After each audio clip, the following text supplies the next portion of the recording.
அரசு பள்ளிகளில் வரும் கல்வியாண்டுக்கான மாணவர் சேர்க்கை நாளை தொடங்குகிறது. தமிழ்நாட்டில் 37,554 அரசு பள்ளிகள் இயங்கி வருகின்றன. இவற்றில் சுமார் 52 லட்சம் மாணவ மாணவிகள் பயின்று வருகின்றனர். அரசு பள்ளிகளில் மாணவர் சேர்க்கை கோடை விடுமுறைக்கு பின்பு பள்ளிகள் ஜூன் மாதம் திறக்கப்படும் நாளில் தொடங்கப்படுவது வழக்கமாக இருந்தது.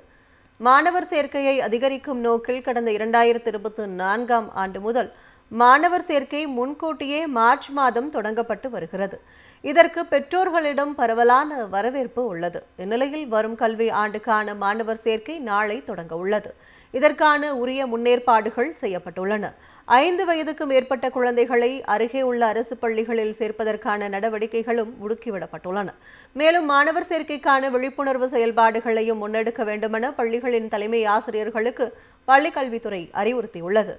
அரசு பள்ளிகளில் வரும் கல்வியாண்டுக்கான மாணவர் சேர்க்கை நாளை தொடங்குகிறது. தமிழ்நாட்டில் 37,554 அரசு பள்ளிகள் இயங்கி வருகின்றன. இவற்றில் சுமார் 52 லட்சம் மாணவ மாணவிகள் பயின்று வருகின்றனர். அரசு பள்ளிகளில் மாணவர் சேர்க்கை கோடை விடுமுறைக்கு பின்பு பள்ளிகள் ஜூன் மாதம் திறக்கப்படும் நாளில் தொடங்கப்படுவது வழக்கமாக இருந்தது. மாணவர் சேர்க்கையை அதிகரிக்கும் நோக்கில் கடந்த 2024ஆம் ஆண்டு முதல் மாணவர் சேர்க்கை முன்கூட்டியே மார்ச் மாதம் தொடங்கப்பட்டு வருகிறது. இதற்கு பெற்றோர்களிடம் பரவலான வரவேற்பு உள்ளது. இந்நிலையில் வரும் கல்வி ஆண்டுக்கான மாணவர் சேர்க்கை நாளை தொடங்க உள்ளது. இதற்கான உரிய முன்னேற்பாடுகள் செய்யப்பட்டுள்ளன. 5 வயதுக்கு மேற்பட்ட குழந்தைகளை அருகே உள்ள அரசு பள்ளிகளில் சேர்ப்பதற்கான நடவடிக்கைகளும் முடுக்கிவிடப்பட்டுள்ளன. மேலும் மாணவர் சேர்க்கைக்கான விழிப்புணர்வு செயல்பாடுகளையும் முன்னெடுக்க வேண்டுமென பள்ளிகளின் தலைமை ஆசிரியர்களுக்கு பள்ளிக்கல்வித்துறை அறிவுறுத்தியுள்ளது.